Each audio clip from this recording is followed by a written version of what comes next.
Most days I set out early in the morning to walk my goats and to leave Nicholas in peace to get ready for work. Yesterday morning I was about halfway down the valley when I heard alarmed shouting coming from the house. It was Nicholas calling my name. "Yes?" I yelled back. "I'm leaving for work. There's a baby chicken on the kitchen table in the shoebox, and at least one more on the way." "Oh, okay," I yelled back, confused. I wasn't expecting baby chickens for at least another 3 days.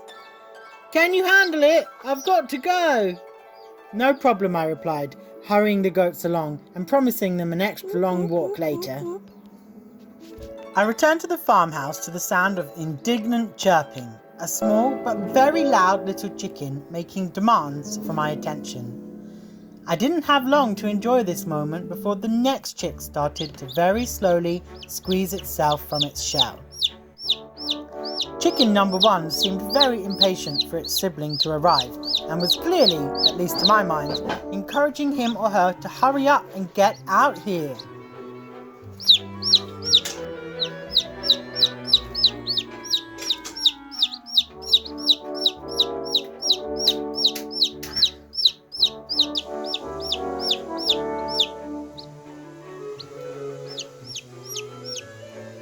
This is the first time that we have incubated our own chicks here at the Freedom Farm, and the whole process seemed so utterly magical. It was all I could do to tear my eyes away long enough to properly set up the brood box before number 3 started showing signs of life.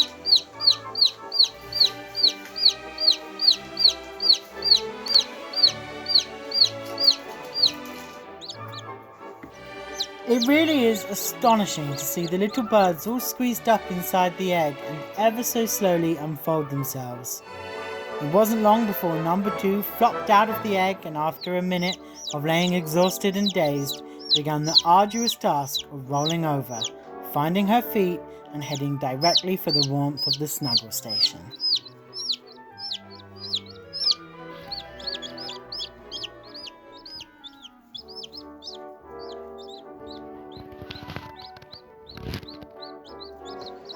In less than 2 hours, the chicks were fluffed up, walking around and even learning to drink.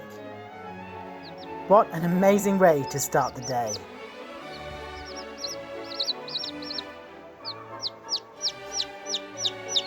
Because we don't have very much money right now to buy any fancy equipment like heat lamps and stuff, I've knocked up a DIY brooder for my chicks, and now I'm going to show you what I've made. To start with, I've got a thick kind of blanket on the top, and that's to keep the heat in and also to stop any drafts from getting in there, because they don't like to be cold.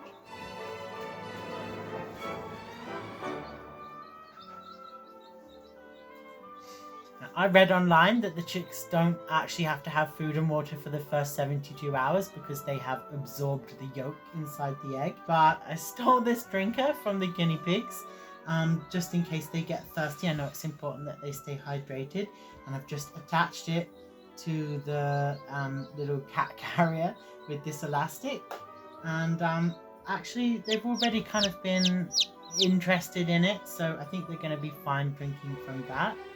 And I've got some of our own wood chips on the bottom there, and then in this little fluffy cover is a hot water bottle to keep them warm. And up there, I also read on the internet that they like to have light, so I've stolen Nicholas's headlamp. I've just threaded it through the roof, and now they have their own little nightlight. We are very full of animals right now. Just to the side is where the kittens are living. This is the apartment for the kittens. Hopefully they're going to be good friends of these chicks. Well, these chicks are almost a week old now. We've kicked the cats out of their apartment, and now the chicks are in there. They're having a great time. And what's really exciting is that they've already started to grow their feathers. And you can see here the wing feathers are the first ones to come through, and they're a little bit whiter than the rest. And they're a lot more playful, they're responsive. You can almost have a little conversation with them. It's so cute. And they're quite cuddly. They like to be picked up and played with. And overall, I'm just really enjoying having them, and I'm really looking forward to starting some more. And the good news is, Reggie doesn't seem to mind having new neighbours. And in 5 weeks, they'll be able to join their parents outside, just in time for the next lot to hatch.